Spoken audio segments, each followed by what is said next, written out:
Hello, everyone. Good evening. This is the webinar on incontinence. We've got a fine panel assembled. I'm going to talk for 10 minutes on stress incontinence. I'm going to hand over to my senior and father colleague, Julian Shah, who's going to talk about the overactive bladder for 10 minutes. And then we've got Rowena Woods, who's the senior nurse specialist at King Edward VII, to talk about pelvic floor. And we're going to finish the talking session with Jaq Emkes, who as a patient has experienced both the NHS and private systems and has been a wonderful patient advocate at many levels for patients with bladder problems. We will hopefully finish the talking in about 40 minutes and give you plenty of time at the end to ask some questions of the panel. I'm going to start off with stress incontinence, and I hope you can see some slides that I put up, which don't work. There we go. I'm going to talk mostly about incidence and assessment, and then the surgical view and conservative management, and then just a little bit at the end about the surgery for stress incontinence, because obviously that's something that we would do once you refer to us.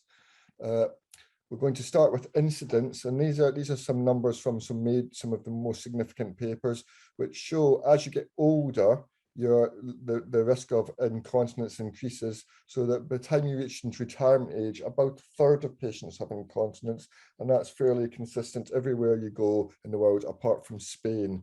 Why it's different in Spain, no one really knows. I suspect it's just the way they ask the questions. Okay. If we have a look at this in another way, you can see there's two peaks of incontinence, about retirement age or postmenopausal age, and then towards the end of life when you get very old into your 80s. And if you look at the numbers, it consists of about 13 million women, 13 million women in the US. And if you put your mother into a nursing home, about half of them, unfortunately, will sit in a puddle of urine. Depending on the quality of the nursing home. About half of patients who have a hysterectomy will have some degree of incontinence. Okay, that makes this the fourth most common reason for attending your GP practice. And when we see patients with incontinence, about 2/3 have incontinence urgency symptoms, and about a third have urgency symptoms with incontinence. Okay. The main test that we do is called urodynamics, and we like to do video urodynamics at King Edward VII Hospital because we get wonderful pictures like this. So here's a bladder with a lady who's had sterilization. You can see the clips. When she's asked to cough, you can see incontinence. And this lady, when she coughs more, has quite significant prolapse. And this lady, when she coughs, has prolapse down to her knees. And it's quite clear, I hope you can see, that the intervention for number 1 compared to number 4 would be quite different. Okay. For those with prolapse, we also like to do dynamic MRI. In this study, you can see the bladder on the left-hand side is white. And when this lady's asked to strain down, you can see progressively the bladder fall completely out. And with this, we can measure the degree of prolapse. Okay. For stress incontinence, the management is lifestyle changes, which is fluid control, bladder training, and pelvic floor exercises. And I'm actually going to flip over these two slides because Rowena is going to talk about this in a few minutes' time. Okay. What about operations for stress incontinence? Well, in general, they're formed into two groups. Those that are occlusive procedures where we try and narrow or tighten the urethra, and those where we try and support the urethra either from below as a sling or from above with a colposuspension. Okay. The most simple procedure is a bulking agent where we inject previously silicone paste, but nowadays a water gel into the bladder neck to these cushions like shown in the diagram above, and then below shows that the urethra is tightened below. The success rate of this is probably about 60 to 70%, and it does tend to wear off, but can be repeated. It is the most simple thing to do, but probably is not a long-term solution for many patients with more significant incontinence. Okay. In the 1990s, the whole world of incontinence was changed by this guy, Professor Ulf Ernstein, who introduced these mesh tapes, which I'm sure you're all aware. And because these are really simple to put in, they just bloomed over the next decade. And in the UK, over 600,000 procedures were done over the last 20 years. Okay. There were two types. initially the suprapubic one, when the mesh was put round and out through the tummy above, and then later on the obturator tape where the mesh came out to the sides and the thighs as an exit point. The problem is that we didn't realize it for the first 10 years that these can cause complications, and the patients particularly weren't told. And the sort of complications are shown here. They can erode into the vagina. You can see the mesh in the vagina here on the left, and they can erode into the bladder with a stone attached on the right. And of course, as soon as people started to know about this, it was recognized, first of all, by the FDA in the United States in 2011. And as soon as this was recognized, the lawyers followed in suit, and there was class actions across North America and now Europe and Australasia. Okay. In 2013, we realized that these sort of levels of complication rates anywhere between 5 and 10%. Okay, and this large cohort study of 92,000 women showed that the complication rate was about 8 to 10% in the United Kingdom. Although most of that's unconfounded and most of that's related to pain, the risk of erosion into the bladder or outside into the vagina is probably in the order of 1 to 3%. As such, mesh removals has increased steadily, and over the last 2 or 3 years has skyrocketed. And now mesh has been suspended since 2020, and now complex mesh centres have been set up at 8 centres in the United Kingdom, of which the one in London in the southeast is University College Hospital. So if you have worried about any patients with mesh, then they should be sent either to University College Hospital or to us at King Edward VII Hospital as tertiary specialists. What is the alternative? Well, the standard operation to do a sling was using your own tissue, your autologous tissue from your tummy wall. This was mounted in sutures and put around your urethra as the sling. Okay, and nowadays we can do this with a very short length of autologous sling. That there's probably about 3 or 4 centimeters length mounted on sutures. Okay.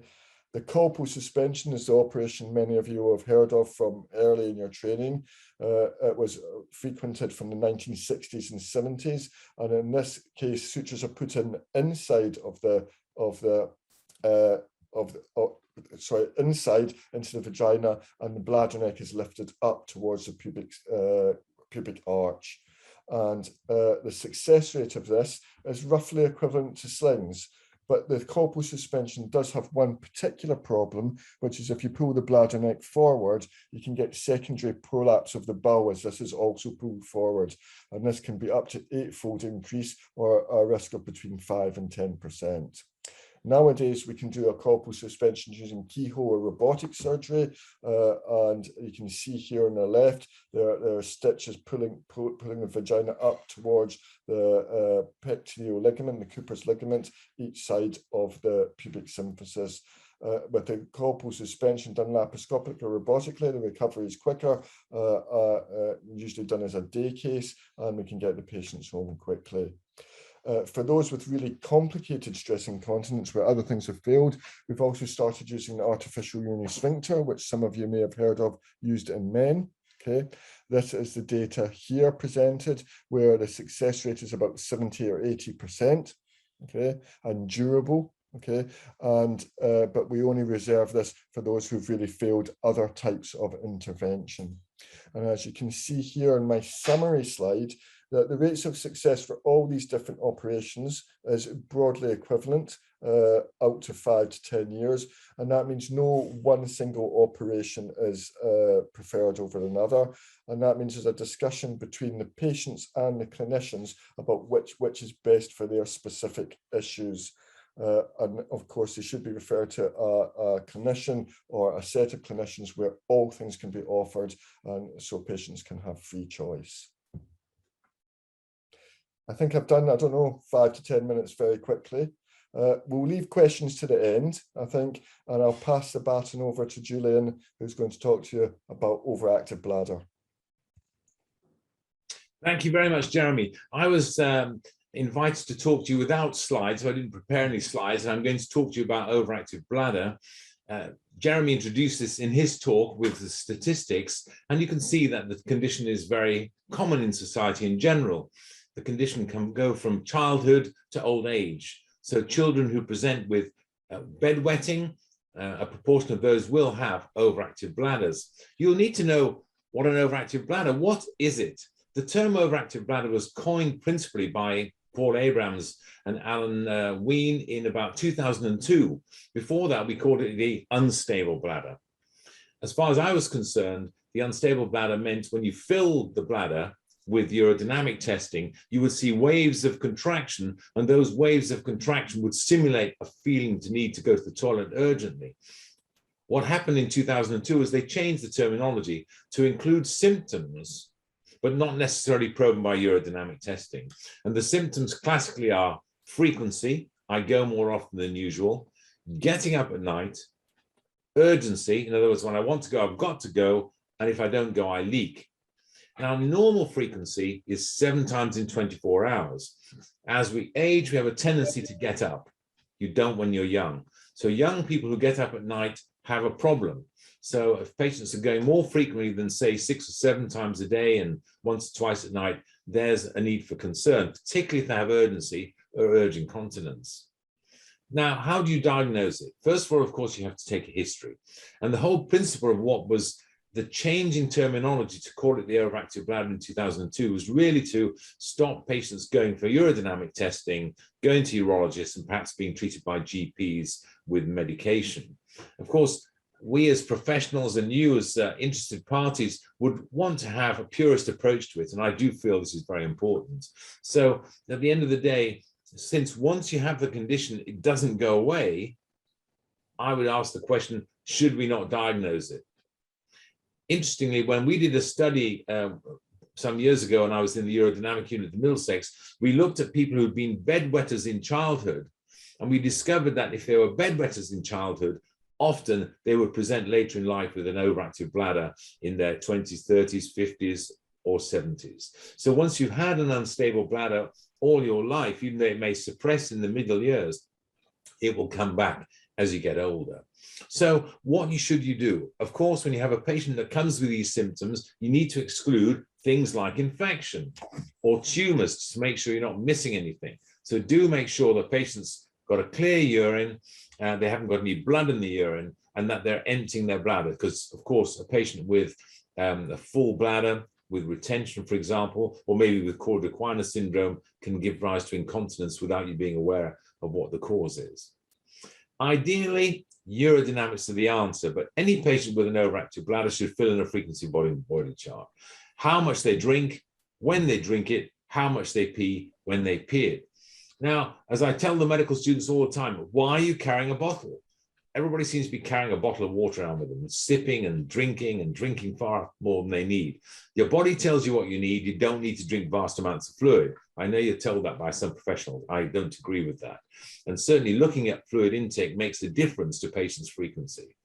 The other thing to look at is the type of fluids. Some fluids are said to cause the bladders to be a bit more irritable, like coffee, Coca-Cola, and that sort of thing. So do look at what they're drinking, when they're drinking it, and the type of fluid they're drinking. And then look also at episodes of incontinence of urine and when they occur. Interesting, normal bladder volumes should be between 200 and 300 mils. So if people are passing 50, 60, 70 mils of urine each time, it's telling you something about the functional capacity of the bladder. If you can get urodynamics, do them, even if it's a cystometrogram, because it usefully demonstrates the diagnosis. I'm always interested in diagnosis. If you don't make a diagnosis, you can't treat the patient properly. So I think you should make a diagnosis, and urodynamics helps you to make that diagnosis. It doesn't always pick up every case of bladder overactivity. And sometimes if the patient's resistant to treatment, we will do an ambulatory study, which we can do at UCL, which is a 6 to 8 hour study, which tells you about normal physiological function in a patient. And I think it's very useful when the patient is resistant to other forms of treatment. How should you treat your patient? The first thing to do, of course, is to look at their frequency volume chart and modify their fluid intake. So if they're getting up at night, don't drink after 8 o'clock. A lot of people seem to be drinking in the evenings, or they take a glass of water with their pills, say. So trying to reduce that will help their nocturia. The other thing that's very useful is bladder retraining. In other words, teaching people how to hold on to their urine, not just by squeezing We used to call that the Vincent's curtsy sign. When kids were about to be incontinent, they'd squat on their heels to squash their urethras. No, don't do that, or squeeze your willy. No, try to inhibit the contraction by thinking about something else. That's what bladder retraining is about. Fruin was the person who popularized it, a gynecologist. And what he did was bring people into hospital, ladies, and put them on a bladder retraining regimen. And after 2 weeks, the majority were better. Of course, as soon as they went back to normal life, they relapsed. And it's a bit like going on holiday. When you go on holiday, all your stresses go away. The minute you come back, they all fall down on top of your head. So maintaining bladder retraining is very important. And how do you do that? Usually by reinforcement with health professionals like Rowena and you in the audience. In addition to bladder retraining, medication. So that's where we start by using anticholinergic medication, drugs such as oxybutynin, tolterodine, solifenacin, trospium chloride. They're all effective drugs. Problem with these drugs is they do cause side effects: dry mouth, blurring of vision, constipation. The older ones like oxybutynin, which are cheaper and what you're encouraged to use because they are cheaper, have higher incidence of side effects, and the tolerance to these drugs isn't necessarily very good. So I think you have to titrate the drug dose, the timing of the dose, according to the patient's benefit. Kids tolerate them better. Patients with neurological disease, spinal cord injury, tolerate them better because they know if they don't take them, they can be very wet or may damage their kidneys. In addition to drugs such as tolterodine or solifenacin, you can use things like betmiga, which is a beta-3 agonist, which can work in conjunction with these other drugs. If you're older, use something like trospium chloride because it doesn't cross the blood-brain barrier. There have been concerns about using oxybutynin for long periods of time in older people that might cause dementia. So there is a problem with those drugs if you're not sure about their longevity. Trouble with this condition is if it doesn't get better with a short course of treatment, then of course you're a bit concerned about how you're going to treat them in the long term. Mr. Shah, I'm sorry to interrupt. Could I just ask Jeremy if you could stop share on your screen, please? Yeah. Thank you very much. Sorry about that. Oh, hang on. How do I do stop share? It's at the top of your screen. If you scroll up to the top of your screen, it'll drop down and you'll see stop share. Okay. Keep going, Julian. I'll find out how to do this. Okay. So what other techniques can we use to try to improve these situations? Presumably because you're sharing the screen, you can't see me, is that right? So the way to do that, of course, is with, you can use an acupuncture technique called posterior nerve stimulation, which is a 30-minute treatment with a needle placed close to the posterior nerve. Do that over 12 weeks. It can help some patients. Is it a placebo effect? It may well be, but it's worth doing. It's not particularly difficult to do. And I think if it's done in a hospital setting, you can have a room full of patients all being treated at the same time. So quite cost effective and time effective. If posterior nerve stimulation doesn't work, then you can consider using Botox injections into the bladder. We were the first to Botox in 2002 at the Middlesex Hospital, and it's become an industry. And the wonderful thing about Botox is when it works, it's extremely good. So I would certainly recommend it being considered, but only with a urodynamic diagnosis. And of course, with the patient counseled about being able to do self-intermittent catheterization, because there's always a potential risk of retention. It's between 5 and 20% depending upon the dose used. There is a technique known as sacral neuromodulation that can be used in very highly specific groups of patients who are resistant to all other forms of treatment, perhaps before or after Botox. It depends upon the patient's needs and desires and if they want to self-catheterize. Finally, for a patient who has a refractory overactive bladder with very unstable bladder, particularly the neuropaths, we can do an augmentation cystoplasty. In other words, we rebuild the bladder with a section of bowel. Very effective in these patients, 90% cure, although it is a major operation. So we have to consider that in the overall scheme of things. But certainly young patients who are, let's say in their late teens, early 20s, who are very unstable and can't respond to pills, it's a good treatment for them because it will last for a lifetime. So just to recap, overactive bladder, it's a symptom complex. It's not a diagnosis until proven by urodynamics, in my view. Treat with conservative measures first and medication, but you can cascade upwards towards reconstructive surgery, of course, but of course you will need to refer those patients to specialist urology services for that treatment. Thank you.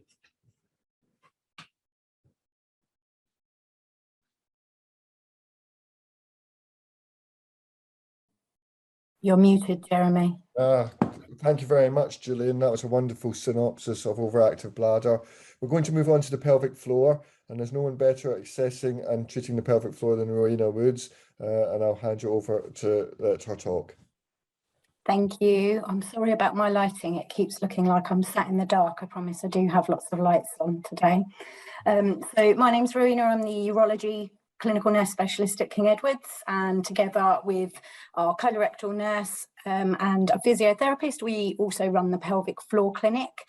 We were very lucky to have that handed over to us from Jane Simpson, who you may have heard of. She wrote the Pelvic Floor Bible and is one of the sort of leading continence nurses in the UK. So I just wanted to, it's a very brief overview of the pelvic floor.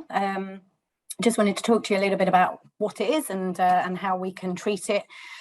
So the pelvic floor is, in a layman's terms, just layers of muscles, and what they do is they attach the pubic bone at the front to the coccyx, or the bottom of the spine at the back, and also from side to side, and they're very much like a hammock. They support and protect everything, and they help a great deal with continence and many other different functions. So the sort of main roles of them, obviously bladder and bowel control, pelvic organ support, so they help prevent prolapses, they support with the pelvis and the lower back, and they can also be a big part of sexual function, so they help with erections and increasing awareness and response. So if anyone's having any sort of sexual health problems, issues with erectile dysfunction, pelvic floor exercises can be really beneficial for those as well. And they do get weak over time. Aging is a main sort of problem for the pelvic floor, as are things like pregnancy, childbirth, especially following trauma, if there's any tears or if an episiotomy was done. Constipation, chronic constipation, straining, puts a lot of pressure on the pelvic floor. The menopause, unfortunately for us ladies, is another really big problem for the pelvic floor because of the reduction of estrogen. Any pelvic surgery, particularly prostatectomies in men, lower bowel resections, things like that, and radiotherapy to the pelvic floor pelvic area, all do have a big impact on the pelvic floor. Heavy weightlifting, heavy impact exercise, things like running, trampolining is one of the worst ones, or jobs where you're standing for long periods of time. Neurological conditions, multiple sclerosis, Parkinson's, stroke, fibromyalgia, all sorts of things that can have that impact on the pelvic floor. Being overweight, unfortunately, and things like sexual abuse and female genital mutilation all can have a devastating effect on the pelvic floor. And this can cause things like stress urinary incontinence, as Mr. Ockrim was talking about, so leaking when you cough, laugh, sneeze or exercise. It can cause things like urgency, urge incontinence, frequency, the overactive bladder that Mr. Shah was talking about. And there's lots of different things that the pelvic floor training can help with, apart from stress incontinence and the overactive bladder. Fecal incontinence, again with stress or with urgency. Constipation, it can be due to tight pelvic floor muscles or an anal sphincter, difficulty relaxing, also known as anismus. So if you've got a chronic constipation, having to strain, you don't feel like you're emptying, that can be down to actual overactivity of the pelvic floor muscle. Pelvic organ prolapse, so rectal prolapse or vaginal prolapse, again, all helped by the pelvic floor being weak. So pelvic floor training can help prevent this, especially sort of later on in life and menopausal aged women. It can help with symptoms, even if you've already got that prolapse, and sort of after surgery for prolapse, it's really advised to do pelvic floor exercises to just help, prevent any further problems. I spoke a little bit about sexual dysfunction. So pelvic floor muscle exercises can actually help with maintenance of erections, because the pelvic floor muscles help contribute to maintaining the erections by just compressing the veins. So helping just maintain that longevity. Pelvic pain syndrome. So we haven't spoken about that, but it's very, I find it's very common, especially in sort of women, where, you know, they're getting symptoms of infection, but there's no infection, and they're getting pelvic pain, bladder pain, frequency, and it's really quite life-changing for people. And pelvic floor physiotherapy and things like yoga can help reduce chronic pelvic pain, help relax the pelvic floor muscles. Vaginismus, so where the vaginal muscles are involuntarily contracting, sexual dysfunction, pain with sex, which is also called dyspareunia, can never pronounce this word, dyspareunia. Again, pelvic floor relaxation, physiotherapy can benefit that. And then obviously for the stress urinary incontinence, again, pelvic floor muscle exercises to build up that strength, so that when you do cough or laugh or exercise, your pelvic floor is supporting the bladder and helping prevent any urine leakage. And with the urinary urgency and urge incontinence, or the overactive bladder, by inhibiting the contraction with pelvic floor exercises as part of the bladder retraining, that can be really beneficial to people. So it's not about squeezing as hard as you can, as Mr. Shah was saying, you know, that doesn't work, but as part of the bladder retraining, learning to do a sub-maximal contraction, so squeezing to about half of the full squeeze that you can manage, and holding on to that for 10 to 15 seconds just helps inhibit that bladder muscle spasm, and helps with the urgency. So pelvic floor exercises are sometimes easy to do, sometimes not so much. And I would always say, if you're having any problems, if you're not sure, it's really worth seeing a professional. And some of the things that we do at King Edward's, we can offer biofeedback. We use vaginal weights, which are really, really effective for women that just need a bit of help. We can offer electrical stimulation if you have absolutely no pelvic floor tone at all. That just helps with an electrical probe in the vagina or in the back passage, and we just send a little bit of electricity up there just to make the muscle contract. And over 12 weeks, that actually does really benefit and get your pelvic floor working quite well. You may have also seen about the LV trainers, or little devices that you pop inside and you squeeze against them, and they give you some feedback onto how well you're doing. And then there's things like pessaries for prolapse. We also use vaginal dilators for vaginismus and pelvic floor relaxation. And we can offer the percutaneous tibial nerve stimulation, PTNS.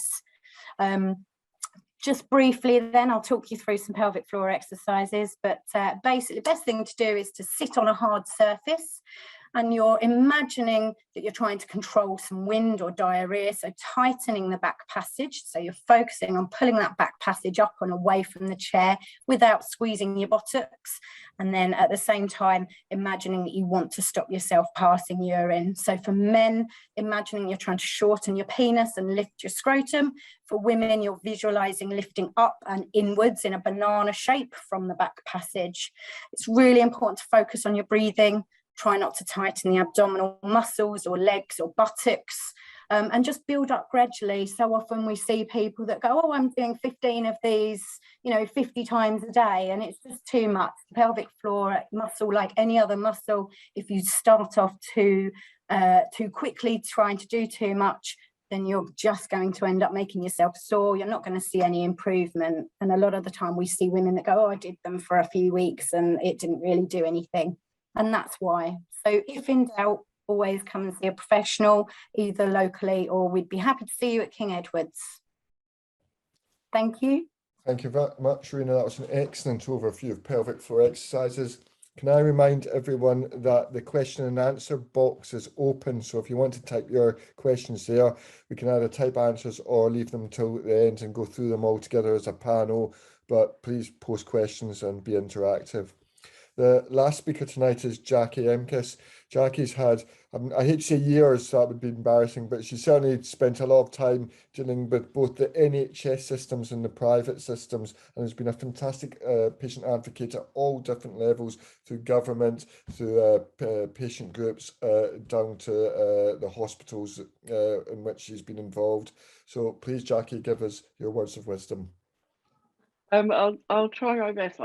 I'm very much aware that you have all said everything that needs to be said, more on the clinical side. So I was just quickly changing things a little bit. But just to explain where I come from, I used to be, as I say, a BC person, a before continence, a before catheters. And I was a teacher in my hometown, busy, and like all of you, I'm sure, not really drinking much, refusing to use the really horrible school toilets where I was teaching, and looking after other people and not really looking after myself. I'm sure that applies to all of us. However, for various reasons, in 2009, I had a hysterectomy, and strangely, that seemed to cause an injury to my right ureter, and locally, I had an operation to the top off my bladder, which is called a Bowari flap, to join it up with the failed ureter of my right kidney.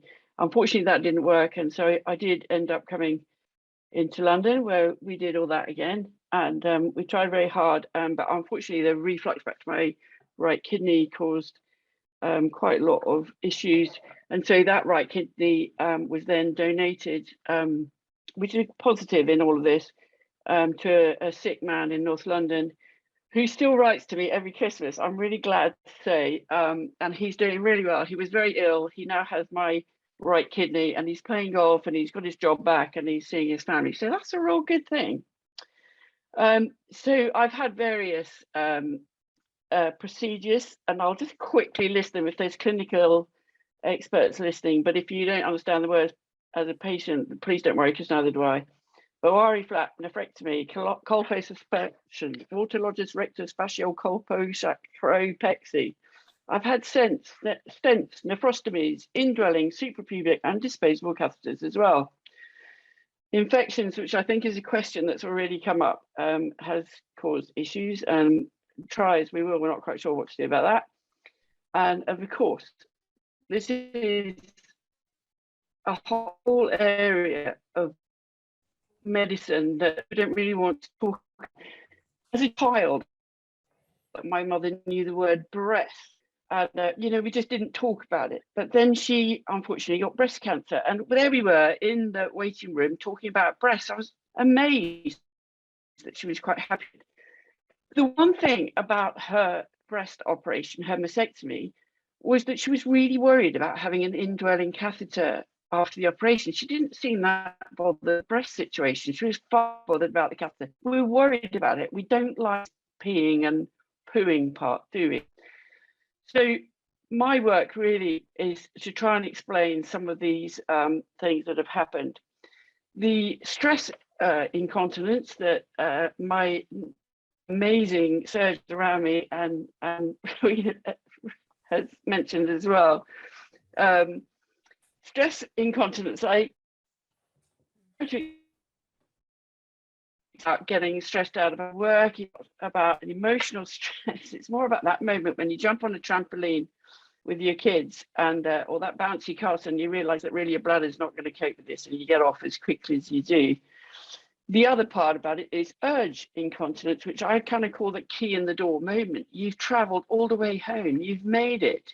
You haven't stopped at a loo on the way because you can't bear the thought of it. You get home, you've unloaded the car, you're standing at the door, your key's in the door. What happens? The bladder empties everywhere. That happened to me particularly a few years ago, pre-COVID, I have to say, when I was visiting my grandson in hospital. I was fine in hospital. I knew I was getting a bit of an infection. I knew I was a bit sort of dodge, but I was able to help his mother, give her a bit of a break, look after the baby a bit, play with him, had a lovely time, to be perfectly honest. As I came out of the hospital, walking towards the hospital car park, I realized that actually my bladder really was going to go. Thinking that my husband would absolutely lose it if I wet his front driver's seat with his smart new car. I was desperately thinking, well, maybe I'll just crouch down by the car. And I thought, oh no, they've got CCTV here. What am I going to do? I took off my Marks and Spencer's cardigan, stuffed it down my jeans, sat in the car. The pee just came out, that key in the door, sitting on your car seat. You know what, that Marks and Spencer's cardigan held everything. That seat was not wet. Get home, take everything off, and there I was, all tickety-boo, absolutely fine. So the moral of the tale is, don't buy a new car and keep a Marks and Spencer's cardigan on you at all times. It works. But more seriously, urodynamics we've talked about, and that is, I was on the NICE guidelines for urinary incontinence and in fact for pelvic organ prolapse, which is focused a lot on mesh. There was a lot of debate in that about the use of a urodynamics test. And I think patients don't really understand what that test involves. And just very, very quickly, it's a catheter into your bladder, a probe into your bowel. You're lying down, first of all, on an X-ray table. The bladder is filled externally, so you're not drinking. It's put into your bladder through the catheter. And then you're asked if you can actually feel the bladder filling. Can you cough? Can you pee? And my answer is always no, no, no. Then the table's raised. You're basically standing up. The clinician can see everything on his video screen, and then again you're asked, can you feel your bladder? Can you pee? And amazingly, I couldn't.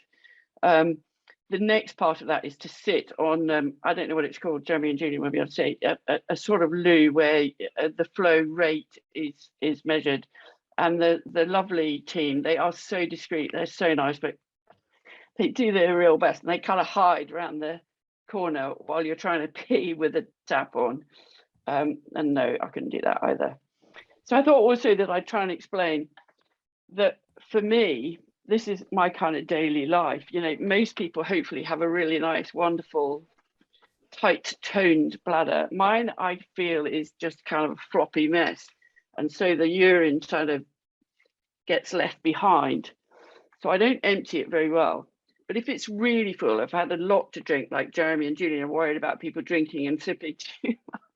If I haven't worked it out, then it could fill so much that this will burst. And that is that moment, like in a car park, where it will just end. So what I do actually do is use, and I don't think many people have seen these, this is called a disposable catheter. So I don't have a catheter in all the time.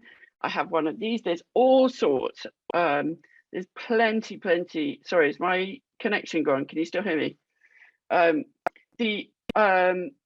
This is called a disposable catheter. There's lots and lots. This isn't the only one, and I'm not product placing here at all. But all I have to do is take it out of here, and I can keep it in my bag at any time. Put this into my bladder, empty it into a toilet, or actually you can use a bag as well. And actually that has changed everything, because you can always have that in your bag. It's very discreet, nobody knows. Obviously there's pads, everyone knows about pads, and I think a lot of people buy those themselves. Tested, it's absolutely fine. The other thing that you can have, or I have, is about a sacral nerve stimulator, which just helps me to empty my bladder a bit more. And it's so simple. There's a battery inserted into the top part of my bum, and this is one controller and this is another controller, and you charge it once a week. So that's to explain all of that. But I thought I'd end by just telling you one small story. I have many, but I was sitting in the UCH waiting room, actually, in their tropical diseases microbiology section this week. And a very nice training nurse came up and said, oh, what kind of indwelling catheter do you use? And I said, I don't. I have a disposable catheter. She said, I know, but is it a suprapubic or is it into... And I said, no. I use a disposable catheter, and I got this out of my bag, showed her, and she was, poor woman, she was so embarrassed.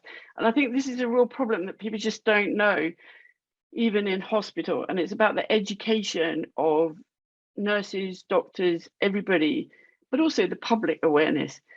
By complete fluke, 2 chairs away from me. Now, this is mainly a infectious diseases, malaria, tropical travel clinic. It's not normally a continence clinic. Two seats away from me was a man whose name I now know. And he said, "Oh, wow," he said, "mine's much bigger than yours."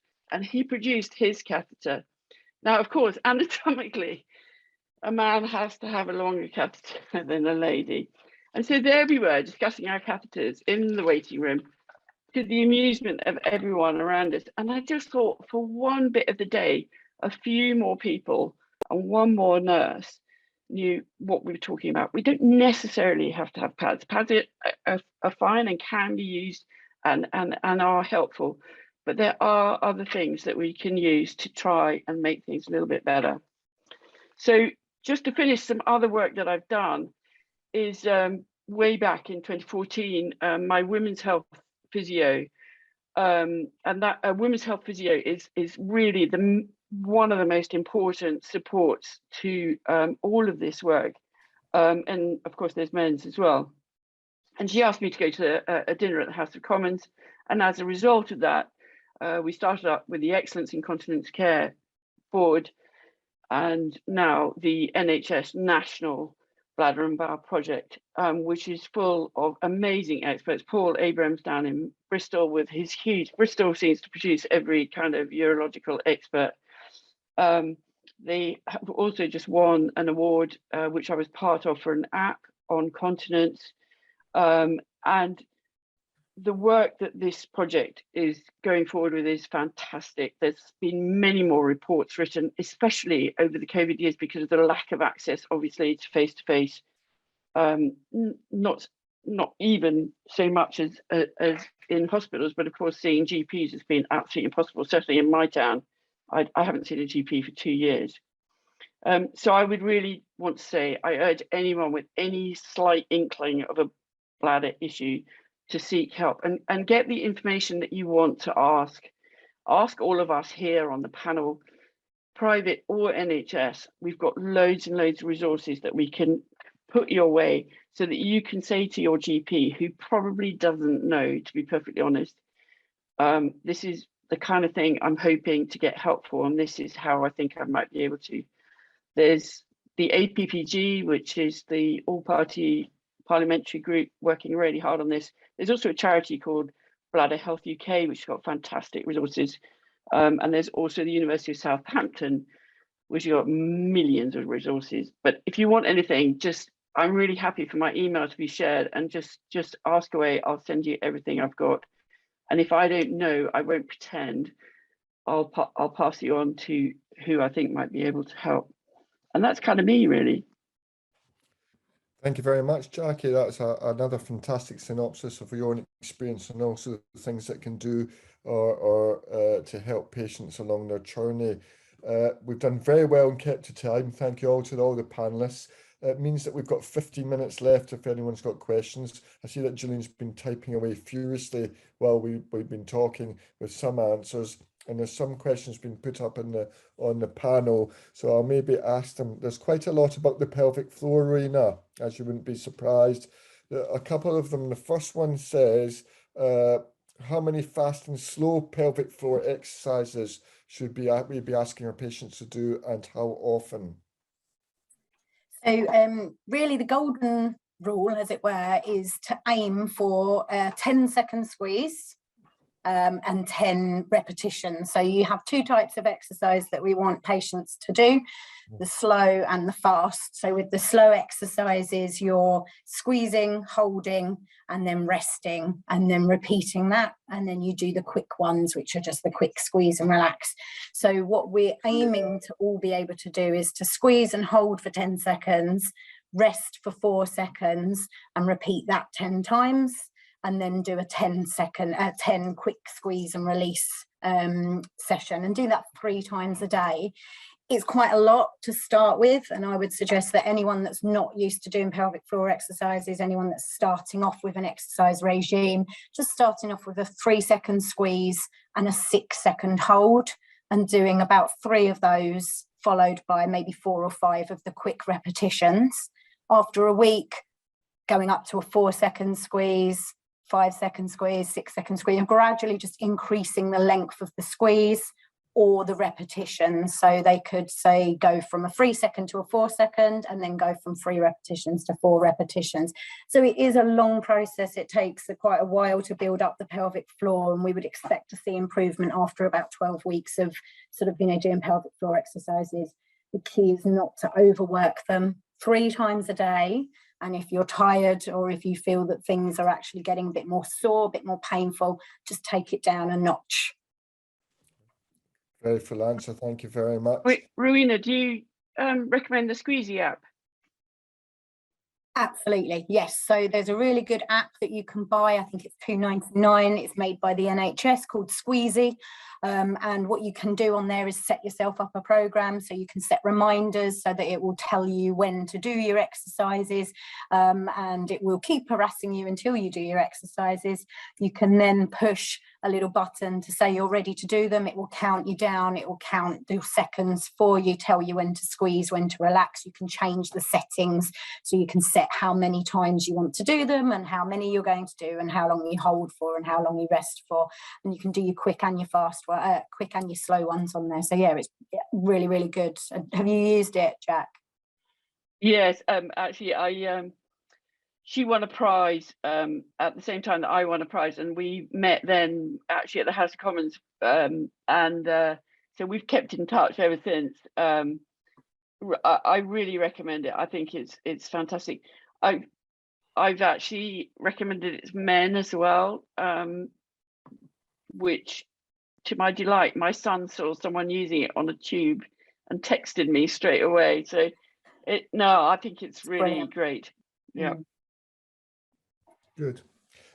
Julian, there's a question about constipation bladder function. So what's the relationship between bowels and bladder? Well, the bowels and the bladder are quite intimately related in some ways, aren't they? Although patients with unstable bladders don't necessarily have bowel dysfunction. Trouble is, when we give treatments, we can often make our patients worse, particularly with anticholinergic medication. Bowel function is not really my special interest. It's something probably that Rowena can help more with, perhaps. Certainly continence nurses and specialist physios know more about these things than I do. Perhaps Rowena can answer the question. Yeah, I mean, I learn lots from our colorectal nurse specialist that's also part of our pelvic floor clinic, and I'm sure she's definitely the best person to go to. So if in doubt, then do see your local pelvic floor clinic team and colorectal nurses. But absolutely, I think I see a lot of patients with urinary symptoms that actually, when we start talking to them and getting that assessment, there is a lot of bowel problems, and they are so close together. If you have a pelvic floor problem, it's going to affect bladder and the bowel. So yes, we do see a lot of people with both. You don't seem to be lucky enough to get one or the other. Most of the time, if you've got a bladder problem, you've got a bowel problem, and vice versa. And I think it is very much overlooked. People sort of go, oh, you've got this problem, go and do this. And actually seeing your local pelvic floor team or physiotherapist for some sort of treatment would really benefit if you've got bladder and bowel problems. Good. We certainly work in conjunction with our gastroenterology and colorectal colleagues. So if you do come to us, we work as a whole MGT, so that's a multidisciplinary team. So if you had bowel issues, we would involve both the bowel people, the urologists and the gynecologists, as well as our pelvic floor specialists as well. So hopefully you'd have a whole rounded package. There is another question here, which is probably best for Jaq's, which is about where can I find literature to help me? This is from a care assistant who's working mostly in care homes and so on, and he wants to find out where he can find more information and literature. And Jaq. The easiest thing is to download the Excellence Incontinence Care Guideline, which is for commissioners, but everybody can read it. But if you can't find it, just pop me an email, I'll send it to you. Also, I was just checking on here. There's the COLI project, which is also an online tool, which is dedicated to continence assessment. So whilst it really meant for clinicians, it's actually really helpful for all of us to just see the pathways that perhaps are needed. But certainly just send me an email and I will send you this list, or Simon at KE7 will.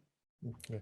And if there's any professionals who want to come and attend and join us, if you write us an email, all of us, and we can sort it out. We're always very delighted to have people come and attend sessions and things that we do and learn.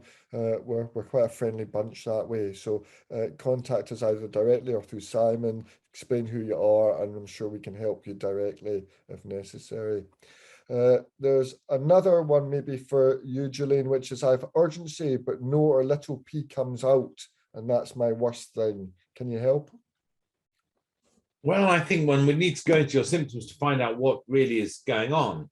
Urgency in its own right means that the bladder is giving you signals that you don't really want, and normally you shouldn't get urgency. If you get urgency and then you pass a small volume, the question is, have you emptied your bladder or have you not? How much did you drink? How many times did you go to the toilet? One has to start by taking the history. I would say you should keep a chart. Let's see what you're drinking, when you're drinking, how much you pee when you're peeing. And then we need to see, are you emptying your bladder? Because if you're retaining and you're only emptying the top of your residual, then that could give you small volume voids. So I think more investigation is necessary to find out what's going on. The other point, Jeremy, that was mentioned in one of the questions which I did ask was from a lady who's 65 who's got nocturia. She was asking, is it normal? And there are lots of causes of nocturia. Of course, as we age, our bladder volumes tend to be a bit smaller than usual. We don't sleep as well, and therefore we have a tendency to wake up. The other thing that happens is that as we age, we lose the benefits of the pituitary hormone ADH. And so you tend to make more urine at night than you would in the day. Young people don't get up at night, whereas older people do. So I think, again, a chart helps to know how much urine are you making overnight. Are you not a very good sleeper? What is waking you up? Is it your husband turning over, or is it your bladder that wakes you up, or you're just a poor sleeper? Lots of different things can cause this, trigger this. The other thing is, if your ankles swell when you lie down, the fluid is reabsorbed and it'll be dumped on the bladder in the middle of the night. So I think each of these issues needs to be evaluated before you can say, well, it's an unstable bladder or overactive bladder. Good. There's a question here from Deirdre about, she's got a phone app for the POP-Q prolapse assessment. For those that don't know, this is a way of assessing prolapse in more detail, where you put effectively what is a small lollipop stick up into the vagina at different points, and when you strain it comes down, and you can take measurements from the front wall, back wall, and the top of the vagina in great detail. It's something that we tend to use in tertiary referral, tertiary level assessments. But in simple terms, we often use, is the front wall coming down, is the back wall coming down, or is the cervix, the gynecology bits coming down? The best way of assessing that is usually by to do an examination on the side, and rather than you use a Cusco speculum, or what my wife often calls a Costco speculum, which is a warehouse for buying stuff, which actually reduces the prolapse as you go. If you use a sim speculum, which looks like a U, and use it to pull the back wall backwards, and then ask the patient to strain, you can see if the front wall comes back down. And then if you flip it round and put it on the front wall and ask them to strain, you see if the back wall comes down, then that's a good, a simpler assessment. The person, Deirdre's also asked about, is there any more information that we can give to patients and so on? Well, I would recommend the BAUS information.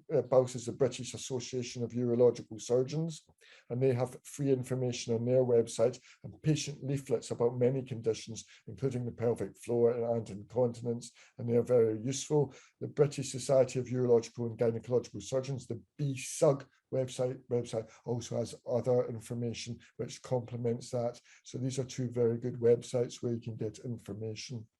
There's also the UK clinical guideline for the best practice in the use of vaginal pessaries for pelvic organ prolapse, which is the United Kingdom Continence Society. So if it's particularly prolapse and pessaries, then that's a really good one that they could use as well. Okay. There's quite a long question here about a patient who's got incontinence, but also infections. And the answer to the question in summary is infections don't cause incontinence, but they can exacerbate the symptoms which are there. Julian, do you have any advice about managing infections? Briefly, it's a big subject. It's a very big subject. I think the question is, why are you getting infection? Okay, there must be a reason for infection. Of course, some people get infections without any obvious physical abnormality or structural abnormality of the urinary tract. But in women, and I'm assuming from the question you are a female, then women have a tendency to get more infections from men because of the anatomical relationship with the urethra. It's important to know, is the bladder emptying? Because again, as we age and you lose estrogenization, you have a tendency to get more infections. So I think if you get recurrent infection, it should be investigated. Scan of the kidney, scan of the bladder, see if the bladder is emptying, and then go on from there to make sure that there's no structural abnormality that can be resolved. If you've had all these investigations and they're normal, then short courses of antibiotics as necessary when you get infections for a day or two are safer than longer courses. And then other things like using estrogen in the vagina, and then other things like D-mannose and cranberry juice may make a difference. Yeah, very good. I'm very aware of the time, and I think we're meant to close up at 8 o'clock. Is that right, Simon? Simon? Yes, that's correct. Simon, the last question maybe here is, can you share recordings and emails and so on? I've got no personal objection. What's the policy of the hospital? Yes, so the policy is that we will be sharing this video on YouTube and then sending out a link to all attendees via email. That'll be done by the end of the week. So can I then finish up by thanking everyone involved? Can I thank Jaq Emkes for excellent talk on the patient view, for Rowena for telling us about the pelvic floor in depth, and for Julian for 50 years of experience, Julian. Okay, and also Simon for setting this all up, and also Rosie too, who's not here tonight. If you do need to contact us, please feel free to do so. We're very open to that. And I'd like to thank all the attendees. I think there was nearly 100, wasn't there, Simon? For listening. Yes, we've had fluctuating numbers, but we've been up at about 50, 55 constantly throughout. So really great numbers. That's fantastic. We're very grateful for you spending the evening with us. Go and enjoy the rest of it with a glass of wine. Take care.